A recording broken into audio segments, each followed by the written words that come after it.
His mom sent her a single message. The front door lock and gate code have been changed. Don't come back. You're probably wondering what could get someone kicked out of the very house she poured her money and heart into. Stick around. This story's got some serious twists. Chase and Lauren met during a late-night ER shift. Both exhausted, both on edge, and somehow that raw fatigue made their conversation real. No small talk, no games. Just two people, in scrubs, staring at each other in the walk-in cooler, arguing over the last sandwich. He was a final-year resident. She was a seasoned nurse who could handle any trauma case without saying a word. Chase said he liked how she got straight to the point. Lauren said she liked a guy who didn't ask, "Are you tired?" when they were clearly both ready to collapse. Their relationship wasn't some rom-com fantasy. It crept in like a routine. She brought him coffee every morning, then he waited outside after her late shifts just to drive her home. The hospital wore them down day by day, and in the middle of all the blood, the code blues, and chaos, Chase was the one thing that made Lauren feel like she was still alive. They'd been together for almost a year when Chase asked her to move in. More specifically, into his place, a rundown 3-story house in Plano where his mom and brother also lived. "You're here every night anyway," Chase said. "Might as well just stay. Save on rent and my mom will be happy too." That line, "my mom will be happy too," didn't mean much to Lauren at the time. She nodded. She'd been in love long enough to trust and deep enough to think this was the next step. Caroline, Chase's mom, opened the door when Lauren showed up with 2 suitcases and a few bags of clothes. She was wearing beige pajamas, just enough lipstick, and a strained smile. "So you're moving in, huh?" she asked. Not exactly cold, but not excited either. Lauren gave a small smile back. "Yes, starting today I'll be staying here." Caroline didn't respond. She just told Chase to take Lauren's things upstairs. The first few days weren't bad. Caroline cooked, Chase helped around the house, and Lauren spent time fixing up her room, which used to be his brother's, the one who was currently unemployed and quietly living on the ground floor. Every morning, Lauren left early for work, and at night, she'd sit down to dinner with the family. Chase's mom talked a lot, asking what shifts she worked, if she planned to study more to become a head nurse, if she sent money back to her parents. The questions sounded like small talk, but Lauren started to feel like she was being sized up. "You've been a nurse for a while. Must have saved up a decent amount by now," Caroline said on the 3rd evening, just as Lauren was peeling fruit. Chase heard it but didn't say a word. Lauren just gave a thin smile, swallowing the irritation. The house was in worse shape than she'd thought. Pipes leaking on the 2nd floor. The AC rattled like a chainsaw every time it kicked on. The kitchen looked worse than a hospital storage closet. Loose outlets, moldy cabinets, cracked tiles. Lauren wasn't the type to complain. She was used to rough conditions. But this time, she was living in the home of someone she loved. She figured if she was going to be part of the family, she might as well take some initiative. She talked to Chase, asked how he felt about her using her savings to fix up the infrastructure. At least the plumbing and downstairs flooring. Chase looked at her, took her hand, and said, "Whatever you do, I trust you. This house will be in both our names someday." That one sentence. She believed it. 3 weeks later, the workers came to fix the plumbing. 2 weeks after that, they replaced the entire AC system and water lines. New hardwood floors were installed downstairs. Everything was clean, fresh, with the smell of new paint. She stood in the living room and felt like she had done the right thing. Caroline didn't say much about the renovations. She just looked around and said, "I don't know who told the workers to take out that old wooden table. That was from Chase's grandfather." Lauren apologized, said she could call them to bring it back if she wanted. Caroline nodded, cold. That night, Lauren went back to her room and found Chase reading on the bed. She asked, "Your mom didn't seem too happy about the changes?" Chase shrugged. "She's just used to how things were. Don't worry about it. Tomorrow I'll take you out. You've done enough."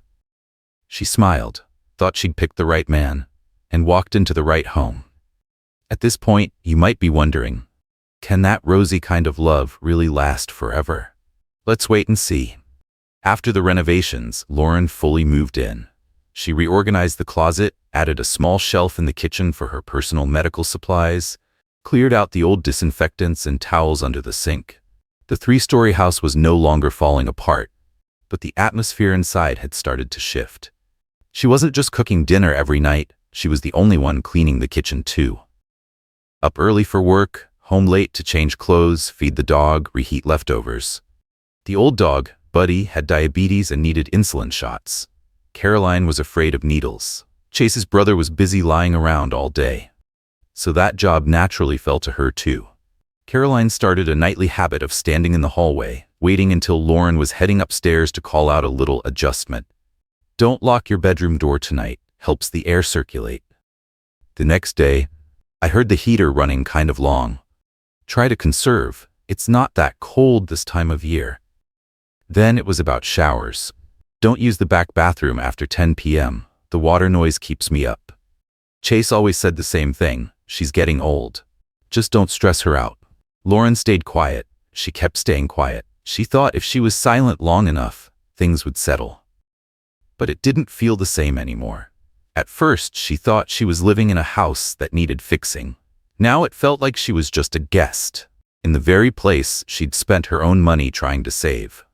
Every night, she came home to the sound of loud TV blaring from Chase's brother's room, the smell of old cigarette smoke mixed with cold food. Caroline was often out in the living room knitting, watching Lauren walk past while tossing out half-formed comments. "I'm used to a proper household, not this modern, anything-goes lifestyle." Or, "You should know, when people live together, things don't always go the way you want."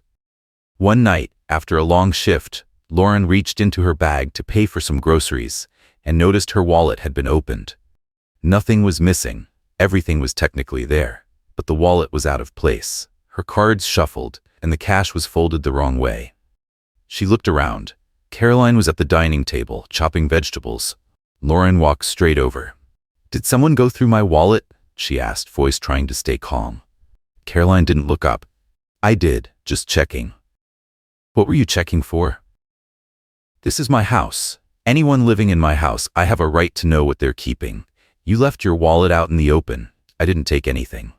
Lauren gripped her bag strap tighter. "No matter whose house it is, you don't go through someone's things without asking." Caroline smiled, and for the first time, looked her straight in the eye. "You should understand, outsiders should know their place." No one said anything else.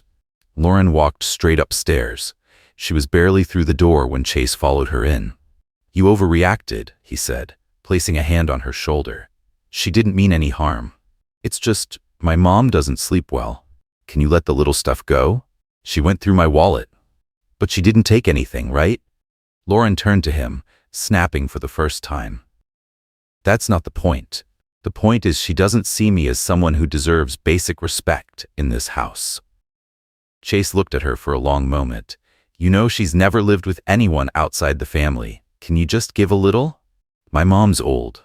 Don't make it harder than it has to be." That line started to feel like a daily loop. Lauren sank onto the bed. She didn't say another word. Chase placed his hand on her shoulder again. She didn't push it away, but she didn't lean into it either. Her whole body slumped forward, like the weight of everything was pressing on her chest, making it hard to breathe. All she could think was this. She was living in the house she paid to fix, but every day she had to ask for permission just to breathe. Lauren didn't bring it up again after that night. She didn't want to fight. Chase slipped back into his middleman role. Soft words, little jokes, acting like nothing had happened. Caroline stayed consistent, dropping hints, watching with that measuring look, saying things so subtle that if Lauren ever repeated them, people would think she was just being overly sensitive. But she could feel it, day by day. This house left no room for her to breathe. She started picking up more night shifts, partly for the money, mostly to avoid being home. And when she did get home after a long shift, barely out of her scrubs, Caroline was already in the kitchen, apron in hand. "We have guests this morning. Can you make breakfast? I can't serve them packaged junk." Lauren didn't respond anymore. She was used to it. She brewed the coffee, boiled the eggs, made pancakes, set the table. When Caroline's guests arrived, 3 women around her age, heavy perfume, matching gray sweaters, Lauren was just placing the last plate down when she heard Caroline say, She's just a temporary tenant, just staying here for now while she looks for another place. Lauren froze. The plate in her hand tilted slightly from the sudden jolt. One of the guests turned to look at her and gave a polite but distant nod. She said nothing. What could she say? Not with the soft laughter behind her and the smell of warm pancakes still in the air. She went back to the kitchen, grabbed another plate, kept her face neutral. Inside, she felt so hollow she wasn't even sure where she was standing anymore. That night, she brought it up to Chase. Softly, I heard your mom tell her friends I'm just a temporary tenant. He glanced up for a second, then back to his laptop. She was probably joking. You're overthinking it. I'm not overthinking. I have ears. Lauren, you're making everything heavy. That's not what she meant, and even if it came out wrong, it's not worth getting worked up over. It's not about what she meant, it's about what she said to other people. I live here. I fix this house. I take care of your mom, your brother, even that old sick dog. That's enough, Chase said, eyes still on the screen. Stop bringing up the renovations like you did the whole house a favor. She stood up, walked out of the room. After that, she spoke less. Up early, off to work, then back to quietly cook and clean. She didn't touch the heater, didn't close her bedroom door, didn't shower after 10, didn't question anything. The only one she still talked to was Buddy, the old dog who'd lie trembling in the corner of the living room. He was the only creature who didn't mock her, didn't boss her around, didn't make her feel like a guest in her own life. Some days, her eyes stung while she scrubbed the kitchen floor. Not from exhaustion, but from the realization. She couldn't tell if she was doing chores or begging to stay in a place that didn't want her. She thought about moving out. Some nights, she'd open her phone and scroll through apartment listings, then close it. Because if she left, wouldn't that be admitting she never really belonged here at all? Chase still came home late, still glued to his laptop, still slept beside her, still placed his hand on her waist each morning. But it was all mechanical now. No eye contact, no questions, no sense that anyone was really thinking about her. Lauren knew she should leave. But deep down, a small voice kept saying, just a little longer, he'll see, he'll take your side. And that little longer, it dragged out the pain, one cut at a time, small, but enough to hurt. She stayed. Each day passed in what others might call peace, but she knew it was just a pause. Conversations thinned, glances grew scarce. And Chase, the man who once stood beside her through chaos in the ER, now stood still as cracks opened in the very house they shared. She stopped mentioning the renovations. Stopped talking about how it felt to be treated like a stranger. Everything went quiet. Until it broke. The 48-hour shift hit without warning. A massive pileup out of town, plus a mass food poisoning case. ER turned into a war zone. Lauren didn't sleep a full hour. She stood, walked, ran, washed her hands until her skin cracked. For 2 days, her phone stayed mostly untouched. Every time there was a second to breathe, another internal call pierced her ear. By the time she left the hospital, it was nearly 6 p.m. She dropped onto the back steps near the break room, pulled off her mask, and grabbed her phone. The first message at the top was from Caroline. We've changed all the locks and the gate code. Your things are packed and left on the porch. One line. No exclamation mark. No explanation. Not even a simple sorry. Lauren read it again. Then again. Her hand froze. Her head felt empty. She didn't remember calling the cab, only that the driver had to ask her twice where she was going before she gave the address. She stared out the window the whole ride, but saw nothing, just blurred shapes. Like her eyes were too tired to tell what was real anymore. The house came into view, the same house she'd paid to fix, brick by brick, pipe by pipe. But now it stood shut, sealed, like it had never held any part of her life at all. She stepped out of the car. 3 large cardboard boxes sat on the porch, plastic wrapped around the edges, one already crushed on one side. Her gray suitcase was tilted beneath them. No one opened the door. No voice called out. No figure in sight. She knocked once. No answer. A second time. Still silent. She was about to knock a third time when a window on the second floor slid open. Caroline leaned out, beige cardigan on, a mug of tea in hand. Chase is resting. Don't bother him over something that's not important. Lauren looked up, her lips dry. I just worked a 48-hour shift. I come home to find I've been kicked out like a dog. And you call that not important? Caroline took a slow sip of tea. You don't fit into this family's rhythm. I've put up with it long enough. Just think of yourself as a passerby, and this is your stop. Where's Chase? Lauren asked, voice nearly breaking. Chase needs rest. He doesn't want to be dragged into this mess anymore. Lauren stood there, didn't step forward, didn't step back. She felt nothing. The wind tore down the street dry and cold, like the words that had just hit her. No one came out, no one met her eyes. Just the noise of passing cars and vague shadows shifting behind drawn curtains. She bent down and opened one of the boxes. Shirts folded unevenly, underwear shoved in. Even Buddy's insulin kit had been tossed in a corner. She pulled out her phone and called Jenna. Can you come? I need a car. And someone. That was it. No more. 30 minutes later, Jenna's car pulled up. The blonde woman stepped out, saw Lauren, and didn't say a word. Just popped the trunk. They packed in silence. With every box lifted, Lauren felt like she was picking up another piece of her own endurance, pulling it out of the place that should have been home. Chase never came out. Not one text, not a single word. When the last box was in the trunk, Lauren shut it, stood upright. Her eyes were red, but dry. Not a single tear. Jenna slid into the driver's seat, looked straight ahead. You okay? Lauren shook her head, then nodded, then said, I think I just got kicked out of the house I rebuilt. Jenna stayed quiet. The car pulled away.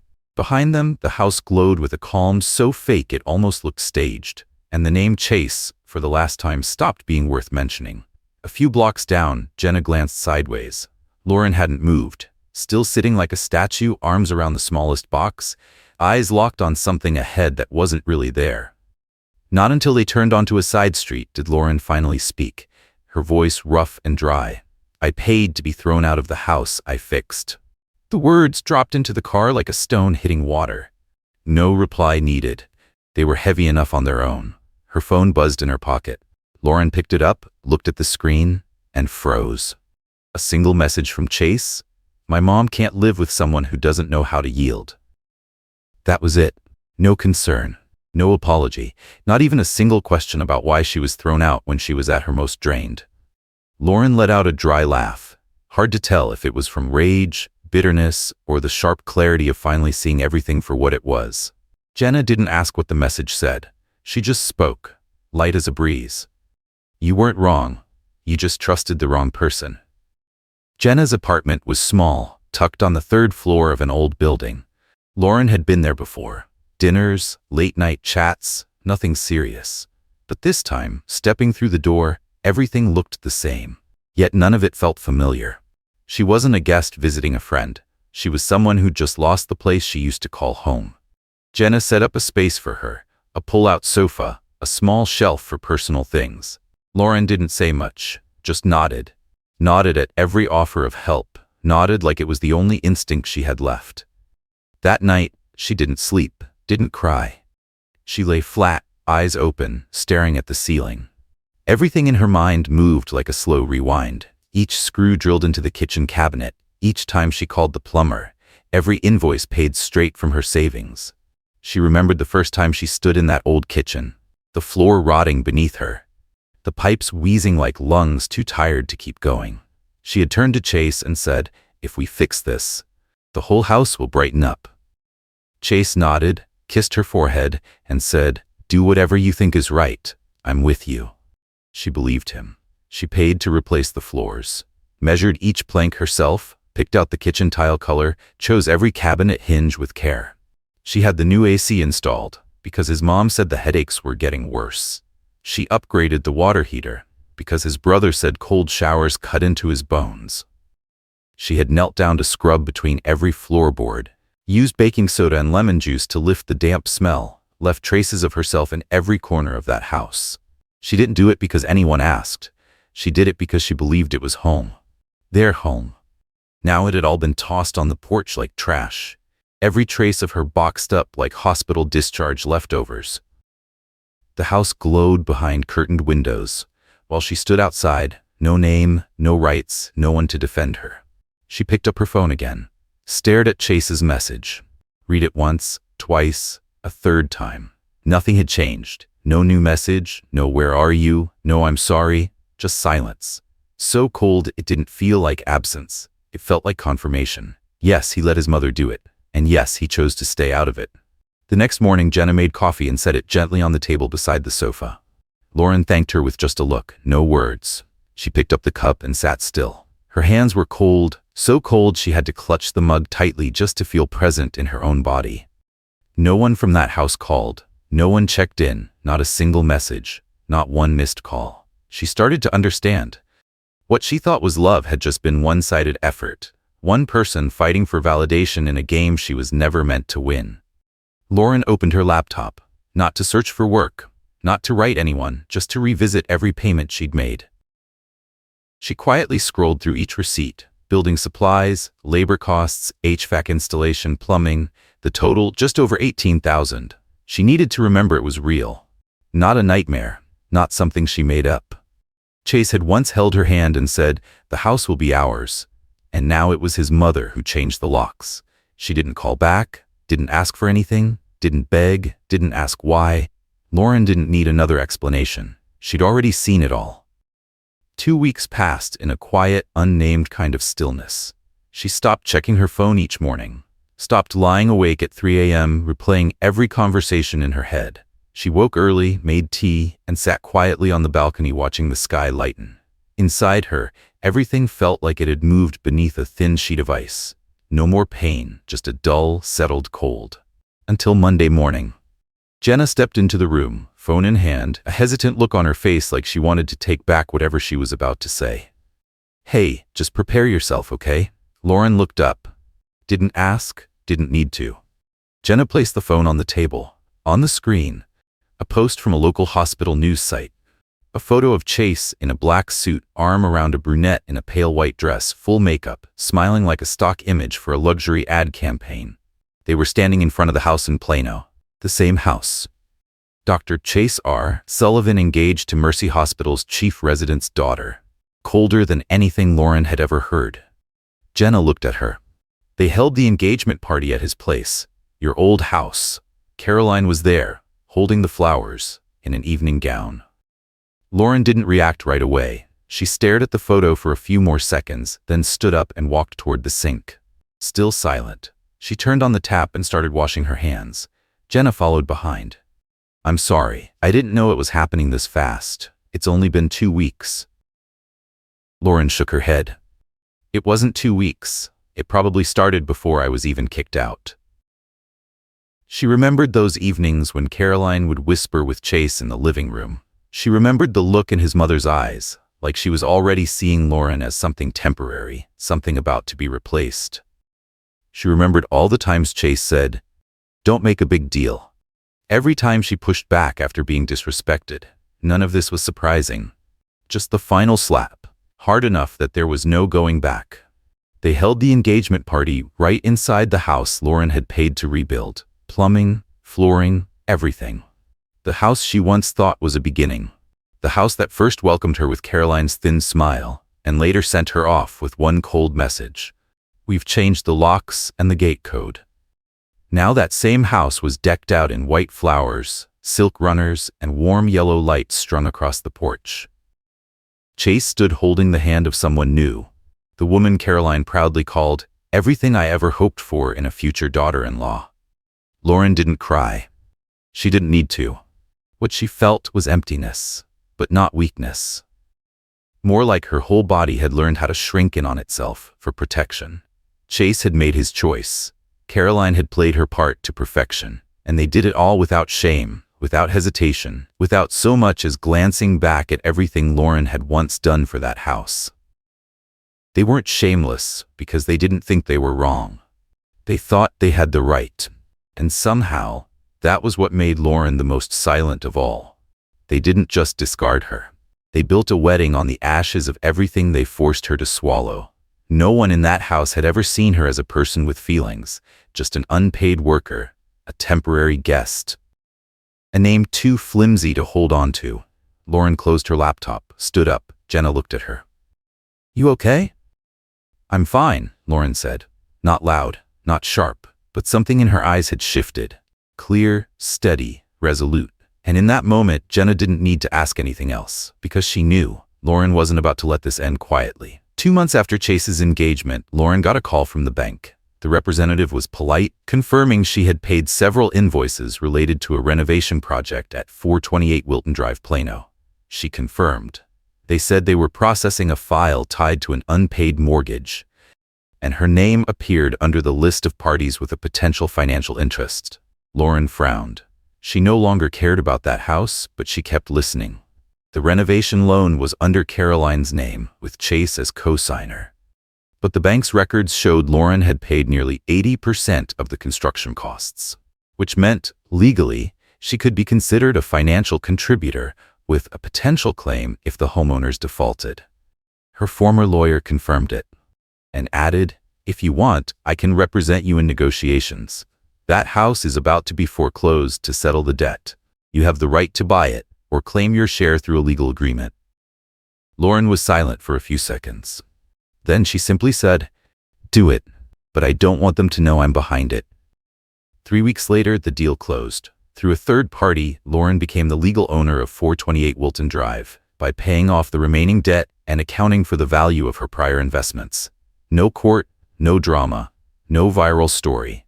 Just a clean, quiet legal transaction. When the transfer was finalized, Caroline received an official notice. She had 30 days to vacate and return the property to the new owner. She panicked, called her lawyer. The lawyer reviewed the documents, then shook his head. "You don't own anything here anymore. The new owner has full rights." 3 days later, Chase called. Lauren picked up. "It's you?" "Yeah. You bought the house?" "The legal term is conditional property interest acquisition," she said. Chase went quiet. After a pause, he added softly, "My mom didn't know. She's really overwhelmed." Lauren said nothing. He went on, What if we want to stay? Then sign a lease. Market rate. No negotiations." "Lauren, you can send your request by email. I'll forward it to my legal rep." "We can't just talk about this like people?" "No." This time Lauren ended the call. Caroline eventually signed the lease. She tried to slip in a handwritten card, the scrawl uneven. "If you're open to it, we could speak in person. It doesn't have to be this way." Lauren didn't respond. The rent arrived in her account each month, right on time. She didn't visit, didn't check in, didn't interfere. That house was hers now, not to live in, but to let them live inside it as people who lost everything and never understood why. She didn't need to stand in front of Caroline or Chase to reclaim her dignity. They had dropped their own the moment they threw her out with a single text message.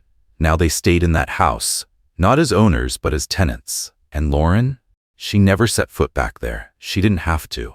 She had taken back everything. And this time she held the keys. Some betrayals don't need knives. They don't need harsh words. Sometimes, all it takes is someone turning their back on you when you're on your knees. And that's enough to end everything. Lauren once believed that love was enough to build a home. But love doesn't hold up the foundation if it's only coming from one side. She walked away from the place that drained her, that made her feel smaller with every passing day, and then came back. Not for revenge, but to reclaim ownership of her own life. Not everyone who leaves is the loser, and not everyone who stays is the winner. Did Lauren's story remind you of something in your own life? Have you ever been pushed out of something you gave your all to, and had to learn to stand back up without asking anyone's permission? If you've ever felt like Lauren, or witnessed silence become the most expensive price ever paid, drop a comment below. You're not alone. And if stories like this hit something deep inside you, don't forget to hit subscribe to Family Drama, where we bring you the rawest slices of real life, and where justice doesn't need to scream to be heard.